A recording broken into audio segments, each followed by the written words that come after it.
everyone, it's Jessica Burkhart. Today is a brand new segment of Diary of a Debut Author. This video is all about freelancing, so if you want to learn how to break into the magazine business, then definitely watch this video.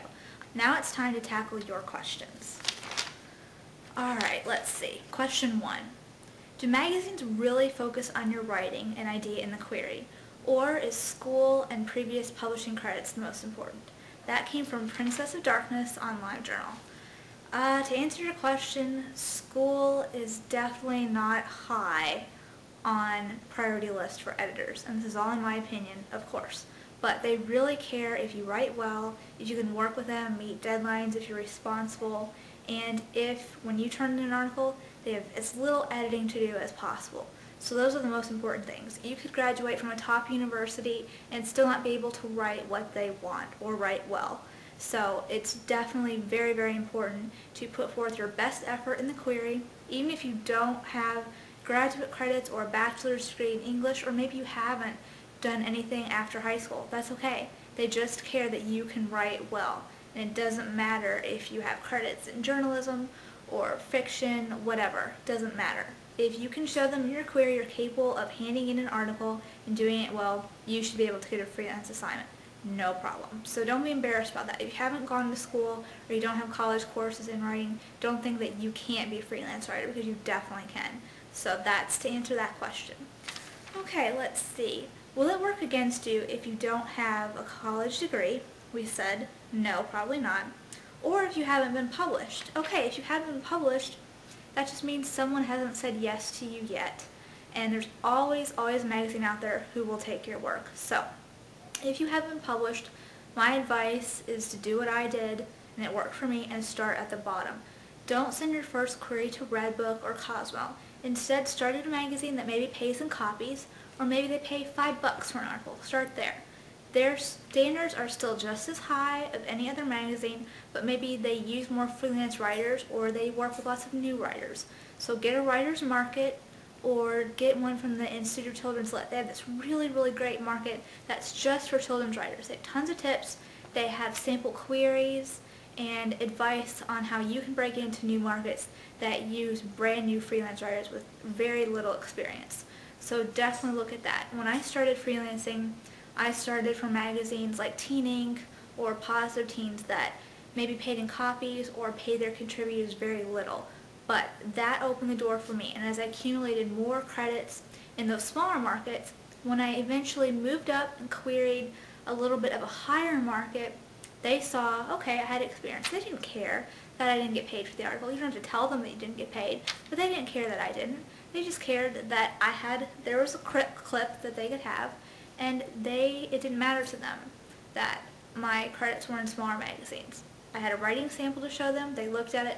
They obviously liked what they saw, so they signed me to do more articles. So don't worry if your first credits are for your local newspaper, if they didn't pay you, or if they didn't pay well. You don't have to tell anybody that. You have a clip. So use that, put it on your query letter. This is what I wrote, this is how long it was, and send it. And there you go. You have a clip. If you have not been published before, you don't have any writing credits, and then you wouldn't have a clip, then send a sample. Don't call it a clip, say it's a sample, but don't outright say that you haven't been published before. Just say, here's my writing sample, thank you for your time, and send it like that in your query. Don't point out, hey, I've never been published. Please be the first one to publish me. Don't say that. Don't point it out. Don't make it obvious. They know if you haven't been published. Just send them the sample of your writing, and that might get your foot in the door almost as easily as a clip would. So that's my advice on that. Let's see, what do I put in a query if I don't have credits? Okay, if you don't have credits, you're going to send the sample. If you've taken any writing classes online, maybe you've taken a Gotham writing workshop or an Institute of Children's Lit class, or you're part of a critique group, anything related to writing that you've done. If you volunteered on your kid's school's newsletter, that counts as writing. Think back to things that you've done that you may not have thought, oh, I can't put that in a query, and put it on there. It's okay. If you don't have the clips, then just use anything that you've done and put it on your query. And if you have absolutely nothing and you're brand new and you're starting out, then just leave that section blank. Editors will know, you don't have to point it out, and move on to the point of your article. So don't dwell over the fact that you don't have any clips or any credits. You don't need to draw attention to that. Alright, let's see. Where do I start if I have no credits? As I said, try starting at the bottom. There are so many markets, lit journals, magazines for kids. There's some great markets if you're a tween or a teen and you've never been published that exclusively publish work by kids. Let's see, Young Voices or Teen Voices or Young Writer, they all publish work by kids. So look them up, get their guidelines, and then send them some of your work. So if you're writing for a magazine that fits your age group, that exponentially ups your chances of being published. So if you decided, okay, this sounds great, I want to query a magazine, where do I start? First, you need to get a copy of the magazine you want to query. Get a recent copy. And then you need to get at least 12 back issues of the magazine. You need to know what they published, what type of articles they like, what type of freelancers they use, and then Google their freelancers. Look at their credits. Do yours stack up to theirs? If not, no big deal. But if you've written something in line with what they published before, great. That definitely ups your chances of getting an acceptance. And after you've read all the back issues, don't just read for fun. Read like a writer. Pay attention to the word count of the magazine articles and look at how they're crafted. Are they separated with, is each paragraph separated with bold? Or is the magazine article full of quotes from kids or from educators? Pay attention to what goes into each article. Figure out the sections you want to write for. Look at sections that do or don't use freelancers, because some magazines only have sections open to freelancers that aren't covered by their regular staff members. So definitely pay attention to that and see if you can find what sections are easiest for freelancers to break into. And like I said, if you have a copy of Writer's Market, it's brand new every year. The new one comes out in July. Get it for 2009.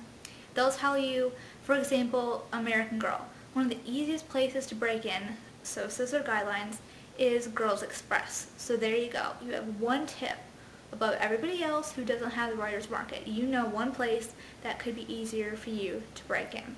So that's how I would go about first tackling which magazines you want to send your query to. After you've read 12 back issues, then pull out the most recent issue again. I'm going to use this old issue of Girls Life with the lovely Hayden Panettiere on the cover. And you're going to find the masthead. So for Girls Life, this would be the masthead. It lists, you can't read it from here, but if you get one, you'll be able to tell what I'm talking about. It lists everyone who works in the magazine. This will tell you who to query. You don't want to send a query, Dear Sir or Madam or Dear Editor. Personalize it. If you don't know the editor of the magazine, call the office. You won't talk to the editor, you'll talk to an assistant, and just ask, who is your editor? Get the correct spelling. And be sure you know male or female. Don't just assume if you see AJ Rodriguez, it's a man. Be sure. Don't put Mr. or Mrs. if it's wrong. Be sure you know. So you're going to look at the masthead. And at the top of the masthead, you're not usually going to query the person at the very top. So the publisher and founding editor, you don't need to query her. You're going to go further down the list. Creative director, no. Associate editor, yes, most likely associate editor. If you see assistant editor or managing editor, they're also usually the people who handle the queries. Every magazine is different. The Writer, for example, they have different editors that only handle specific sections of the magazine. So definitely check that out and be sure you're querying the right person.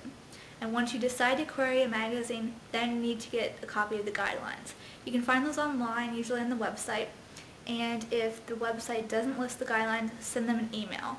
They'll usually email you right back with the guidelines, or if they don't have a website yet, you can usually snail mail them, include a self-addressed stamped envelope, and ask for the magazine guidelines. So after that, you're good to go. So I hope you've enjoyed this short, but I hope informative video on freelancing.